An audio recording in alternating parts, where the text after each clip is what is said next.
Commas are used to separate lists and clauses in a sentence. But what does that mean, and how can it affect the meaning of your sentences and written English? Well, let's have a look at this sentence. Depending where we put the comma could save Grandpa's life. And if you are confused what I mean by that, keep watching because it's very, very simple and just comes down to placement of punctuation. Hi, my name is Catherine. I'm a business English teacher. I post 2 to 3 videos a week, so definitely subscribe if you are trying to improve your English and go from intermediate level to a more advanced level. So if we leave this sentence exactly as it is and add no comma, let's eat Grandpa. Almost the same way you would say, let's eat Indian food, let's eat chips, let's eat last night's leftovers. Let's eat at the shopping center. We are suggesting that we eat Grandpa. That is our suggestion. Let's eat, not salad, not pizza, but let's eat Grandpa. However, if we add the comma here, it becomes, let's eat Grandpa. The suggestion is being made to Grandpa, not about Grandpa. So come on, Grandpa, let's eat together. Come to the table now. It's time to eat. I would like to invite you to come and sit and eat with me, Grandpa. We are going from suggesting that we should start cooking or eating our grandfather to inviting our grandfather to come and eat with us, just with the addition of a comma.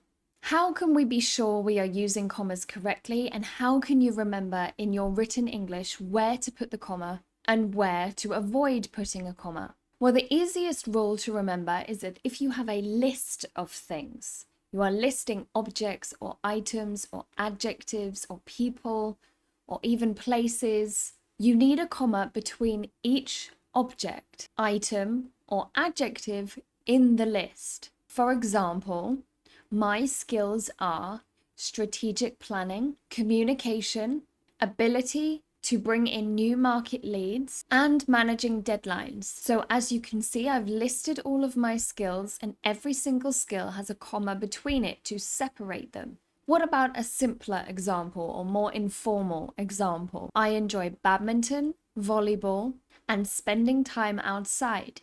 So again, comma between each item, each sport, each activity. The comma separates those activities. Now notice you do not need a comma before the last one in the list because typically you use the word and. I like this, and this. I can do this, and this.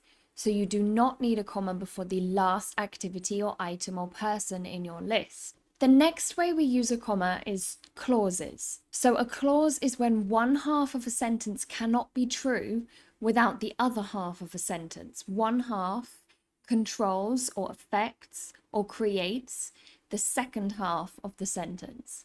The second half of the sentence is only true because of the first half, so we add a comma in here. For example, I broke my leg, which is why I did not go on the skiing trip. So the second half of the sentence is only true because the first half is true. If I had not broken my leg, I would have gone on the skiing trip. So we add the comma to separate these two parts of the sentence. Think of it as adding extra information. Every time you want to add extra info or add to your sentence or include a reason why something has happened, you can add a comma. Let's try with some more formal examples. I will contact the client. He showed interest last time I spoke to him. The strategy we came up with will not work as we have a very tight deadline. So it's the second half of the sentence makes sense because the first half has happened or as a result of the first half. In that last example I gave you, we could put a full stop instead of a comma, so it becomes the strategy we came up with will not work. Full stop.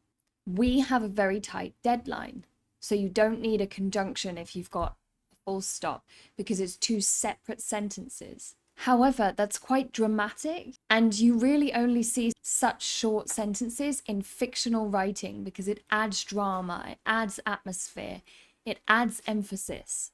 It still says the same thing, means the same thing, but it's just more dramatic. And in the workplace, that can come across as direct or blunt. So adding the comma and adding a connecting word, a conjunction, softens the information you are giving, but still gets the message across the way you want it to. The final thing you can do, and this is very easy, I remember learning this when I was about 6 or 7 years old at school. I was asked by a teacher to read an entire page of writing without stopping, without taking a breath. And it was very difficult, which is why I think I still remember this to this day. If you have written something and you're not sure where to put the commas or if it even needs commas, try reading that piece of writing, the email, the presentation out loud to yourself. And every time you need to pause to take a breath, add a comma. So here's an example. Sally was very interested in applying for a management position at work. She signed up to some courses to improve her leadership skills in order to be more suited to the role. So as you can see, this is really long. It's a very long sentence. It needs some pauses. It's quite difficult to understand because it's so fast and because it's so much information in one sentence. Whereas if I read it like this with the commas added, Sally was very interested in applying for a management position at work. She signed up to some courses to improve her leadership skills in order to be more suited to the role. You can see there's 3 sections here.